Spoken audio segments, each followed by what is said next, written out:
Hi tout le monde, bienvenue sur ma chaîne YouTube et ceux qui me suivent sur Instagram.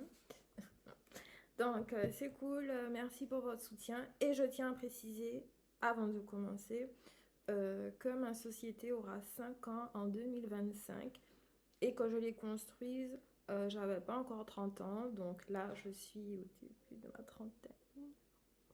Je sais que je parais assez jeune. Et donc, du coup, je suis vraiment très contente. Et c'est un événement que j'avais célébré. Donc, suivez-moi sur les réseaux sociaux. Voilà, donc c'est parti pour les conseils et les erreurs à éviter lorsque vous commencez votre première année de droit.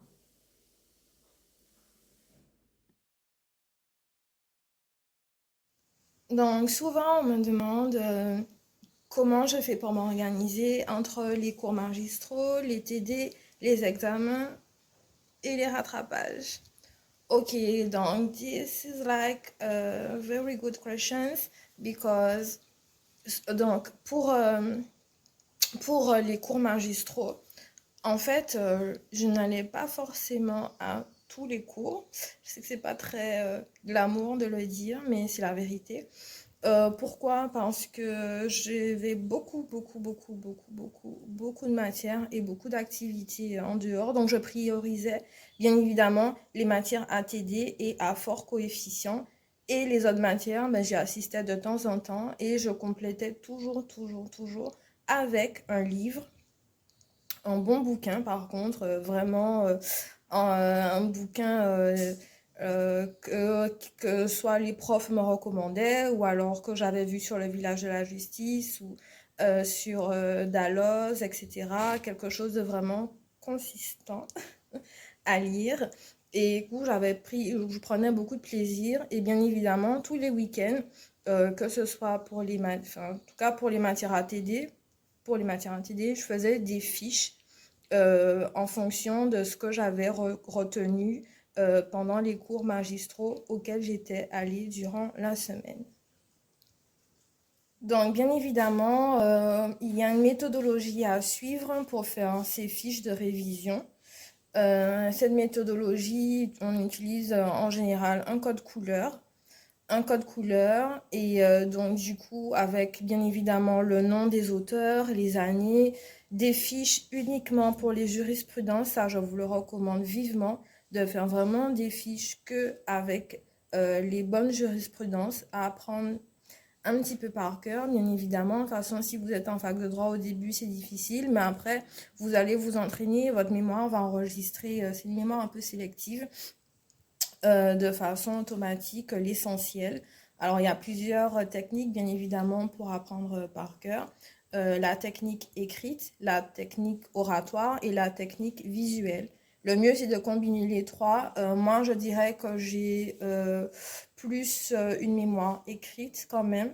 Et j'aime bien aussi répéter de temps en temps ben, les grandes jurisprudences ou les articles. Ça, si je sais qu'il y en a 10 à apprendre par chapitre, supposons, eh ben, je vais me forcer, peut-être tous les soirs avant de m'endormir, je vais les réciter. Et comme ça, quand je vais m'endormir, eh ben, automatiquement, mon inconscient, il y a le conscient et le subconscient, vont pouvoir les mémoriser plus facilement. Et donc, du coup, arriver à l'examen, pas de stress, puisque je les ai bien évidemment révisés des mois et des mois et des semaines à l'avance.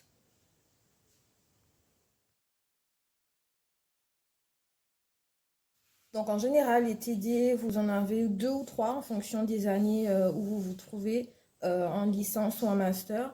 D'accord? Donc en général, il y en a qui sont obligatoires, d'autres optionnels.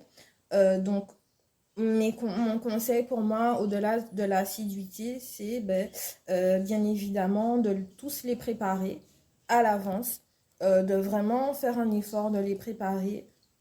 Ça prend du temps. Moi, je me rappelle en licence, par exemple, je me couchais tout le temps à 3 heures du matin. Et c'était horrible. Mais après, ça m'a permis de garder le rythme, de monter une société. Donc, quand j'ai plein de boulot, me coucher à 2 heures, 3 heures du mat. Si je le dois le faire une fois comme ça ou pendant un petit moment, ben, je sais que je vais le faire et puis je m'en fiche parce qu'après, ben, je serai payée, j'aurai des bons résultats et surtout, ça ne sera pas bâclé, j'aurai pas besoin de revenir dessus. Ok, donc ça c'est un acquis, donc ne pas hésiter peut-être à prendre rendez-vous avec un spécialiste pour pouvoir vous fournir en vitamines, faire du sport, ce genre de choses qui puissent vous permettre de tenir sur la longueur, sur le temps, pour pouvoir préparer vos TD pour les jours qui correspondent. Donc le mieux, c'est quand vous avez par exemple un cours magistral, on va dire vous faites 7 heures midi, l'après-midi, vous reposez un petit peu pendant 2 ou 3 heures et après vers 18-19 heures, vous reprenez et comme ça vous fait reprendre votre rythme et vous pouvez travailler plus facilement le soir puisque vous avez fait peut-être une petite sieste de 2 ou 3 heures après avoir suivi vos cours du matin. Donc, ce sont des petites astuces à faire, donc c'est-à-dire dans la journée, de trouver peut-être deux ou... Bon, désolée pour le bruit, je suis pas seule. Donc oui, donc dans la journée, vous vous dites, de toute façon, je vais faire une petite nuit blanche, donc forcément, je vais trouver peut-être 2 ou 3 heures dans la journée pour rattraper mon sommeil, prendre des compléments alimentaires et faire du sport parce que quand vous faites du sport, vous éliminez beaucoup vos hormones, vos toxines, le stress et ça vous permet, on pense que c'est fatigant mais non, ça vous fait de l'énergie en plus. Et vous vous dites de toute façon, ça je vais le faire pendant quelques mois et après ça sera fini. Tout c'est le mental. C'est vraiment tout se joue sur le mental et comme ça vous pouvez tenir le rythme et vous arriverez à faire correctement tous vos TD et pouvoir ensuite réussir votre année. En tout cas, le but, bien évidemment, c'est de viser l'excellence, mais c'est surtout éviter d'aller au rattrapage. Donc ça, on va y venir euh, tout à l'heure, bien évidemment. Ok, donc merci d'être resté jusqu'à ce moment de ma vidéo. Merci pour vos soutiens. N'hésitez pas à me dire like et des commentaires. Ok, donc en fait là on arrive à la partie examen, à part avoir vu rapidement les cours magistraux, les TD, là on arrive à la partie examen, comment réussir avec un peu plus d'aisance sa première année de droit. Ok, je rappelle que la France c'est un pays qui quand même compte beaucoup de juristes et donc si nous on a pu réussir à arriver à un tel niveau, c'est qu'on a quand même suivi un peu tous les mêmes conseils, un peu tous la méthodologie, un peu tous les mêmes efforts. C'est vraiment un effort à se dire, mentalement, on sera comme ça, comme ça, comme ça, mais à la sortie, il y aura quand même un résultat derrière. Donc, pour éviter les échecs, les déceptions, et un petit peu pour éviter ce mal-être, des rivalités, pourquoi pas même des reconversions, des petites astuces que je suis en train de vous donner pour pouvoir réussir. Ok, donc là sur les examens, du coup la place attribuée, c'est pas forcément vous qui la choisissez, c'est l'administration, la scolarité du coup qui s'en charge. Donc soit c'est en fonction du numéro étudiant ou par ordre alphabétique. Ok, donc ensuite les copies elles sont anonymes. Donc là, pas de souci. Ensuite, donc le conseil, bien, c'est que vous recevez une convocation. Et dans votre convocation, vous avez carrément l'heure à laquelle les examens vont débuter. En général, moi, qui suis un petit peu... Si c'est écrit arriver 45 minutes à l'avance, j'arrive une heure avant. Parce qu'on ne sait jamais. Les embouteillages, ceci, cela. La veille de bien dormir. Mais vraiment, éteignez vos téléphones. Pas de copains, pas de copines. Un petit message à vos parents ou ceux qui vous supportent, voilà, vite fait. Mais essayez de vraiment rester dans votre bulle de paix, de calme, de sérénité, de vraiment être seul. Voilà. Et de bien dormir et de prendre un bon petit déjeuner parce qu'en général, les épreuves de droit durent entre 3, 4 à 5 heures. Elles sont très longues. Donc, bien évidemment, ben, si vous avez le ventre creux, voilà. Et évitez, comme je vous disais, les contacts avec les réseaux sociaux, avec vos petites amies, etc. Parce que il suffit que, comme par hasard, vous ayez une dispute, ben, ça vous mine le moral. De toute façon, quand vous êtes un petit peu en mode examen, etc., si la personne qui est en face de vous ben, vous respecte, un peu de considération, elle vous laissera tranquille.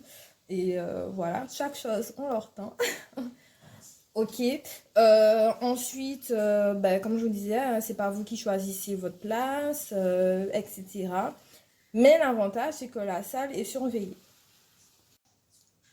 Donc, quand je vous disais, l'avantage, c'est que la salle est surveillée, donc pas de stress. En général, vos sacs, soit c'est au fond de l'amphi, enfin de la salle, ou alors vraiment, voilà, très surveillé. Ensuite, vous avez droit à des brouillons et des feuilles que l'administration vous donne et aux codes. Les codes, soit vous les empruntez à la BU, mais je ne vous conseille pas parce que du coup, vous risquez de ne plus forcément en avoir suffisamment pour tout le monde.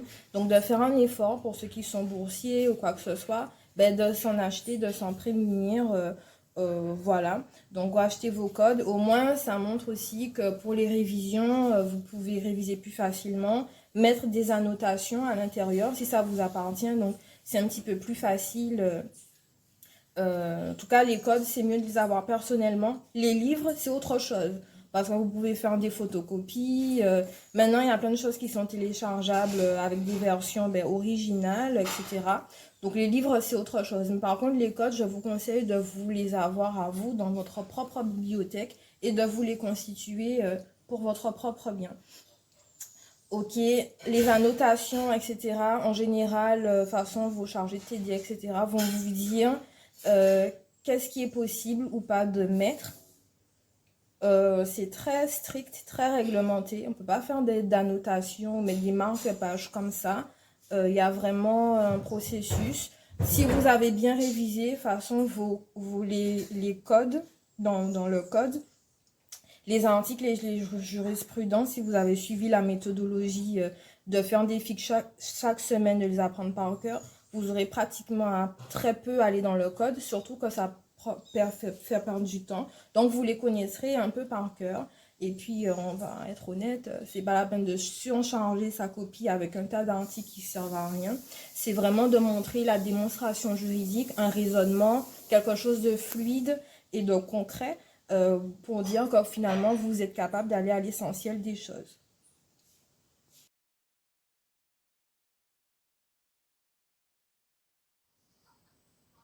Donc, pour les rattrapages, pas de panique. Moi, je suis déjà allée au rattrapage. Franchement, la première fois, ça fait un sacré coup. On a l'impression que la terre va s'effondrer carrément, que on a peur de la réaction ben, de nos proches, de nos parents. On veut pas les décevoir et surtout, on se dit, putain, si on rate tout, faudra tout recommencer, etc. Donc, pour éviter ce genre de situation, il vaut mieux aller au rattrapage finalement pour les matières à très très très faible coefficient. Ça veut dire que si vous y allez, c'est que déjà les matières ATD c'était des acquis parce que vous avez pu compléter avec un livre vos matières à fort coefficient, que vous êtes allé à tous vos TD, donc vous savez que si vous allez au rattrapage, c'est pour des centièmes de points. C'est pas parce que vous êtes bête que vous avez rien foutu, que vous avez rien compris ou que vous en fichez complètement, c'est que ben, c'est du droit, hein, c'est difficile, il y a la concurrence, les profs notent super dur, voilà quoi. Donc quand vous y allez, c'est pour des matières qui, ben, des matières à très très, en général c'est les unités du bas, vous voyez. C'est pour des matières à très très faible coefficient, des matières sans TD, pour lesquelles vous n'avez pas forcément eu le temps. Parce que bien sûr, vous n'êtes pas surhumain. Il y a beaucoup de choses à apprendre d'un seul coup, parfois des dizaines de matières à apprendre, des livres et des chapitres entiers. Donc, si vous allez au rattrapage, ça serait pour ça, pour ces matières qui n'ont finalement euh, pas de si grand intérêt pour votre pour la validation de votre cursus dans son entier, mais parce que c'était soit des petites options ou des choses sur lesquelles vous n'avez pas eu le temps. Encore une fois, ça n'a rien à voir avec vos capacités intellectuelles, physiques ou mentales, mais une question de timing. C'est difficile de gérer un emploi du temps. Ou alors parce que vous êtes tombé sur un prof très sévère, très exigeant. Voilà, donc en fait c'est vraiment de se dire que ça peut arriver, mais que c'est surmontable et que bien évidemment que ça se joue à des centièmes de points. Et l'important finalement c'est d'avoir son diplôme et de valider l'année. Donc quand vous allez au rattrapage, là franchement en tout cas humainement c'est pas facile à vivre. Mais c'est comme quand vous aurez après votre entreprise, vous serez dans une administration, ben vous pouvez avoir un portefeuille client très fluctué au début et après vous retrouver avec très peu de clients. Vous pouvez vous trouver avec des personnes qui vous payent pas. Donc là aussi, c'est comme à le rattrapage, ça vous mine votre morale. Vous pouvez vous retrouver avec des collègues sur lesquels vous vous entendez pas forcément. Donc c'est pour ça qu'aussi, avoir des échecs, comme on dit, ça force la résilience et le fait que vous voulez vraiment vous en sortir. Donc du coup, pas de panique. Si vous allez au rattrapage chaque année, aussi, il y en a qui vont tout le temps. Ça ne veut pas dire que vous êtes stupide, etc. Ça n'a rien à voir. Franchement, après, chaque personne a sa vie personnelle. Chaque cas est subjectif, bien évidemment. Donc le but, c'est le but finalement, c'est d'avoir son diplôme. Parce que finalement, quand vous êtes sur le marché du travail, que vous ayez eu mention très bien, mention passable ou admissible ou aucune mention, c'est un petit peu, ça va se jouer souvent finalement à vos salaires, à vos soft skills. Bien évidemment, c'est mieux si vous n'y allez jamais, si vous réussissez tout et que vous avez une super mention. Mais je tiens juste à rassurer pour ceux qui sont en première année que vous êtes dans un endroit très compétitif, très sélectif. Au début, il y en a 800, après il y en a 500, après il y en a 300, puis après, on connaît la suite. Il en reste une vingtaine sur le marché du travail qui arrivent vraiment à se dépasser et à se surpasser. Donc, en tout cas, pour mon expérience personnelle, je suis allée au rattrapage, d'accord? Et ça m'a pas empêché de monter mon entreprise après. Donc, pas de panique. Donc, voilà. C'était un petit peu les conseils que je voulais vous donner. Ne vous découragez pas. Et à très vite pour la vidéo numéro 2. Merci de l'avoir regardée. J'ai pris mon temps pour la filmer et c'est comme d'habitude avec un grand plaisir que je vous dis à bientôt et bonne réussite dans vos études de droit.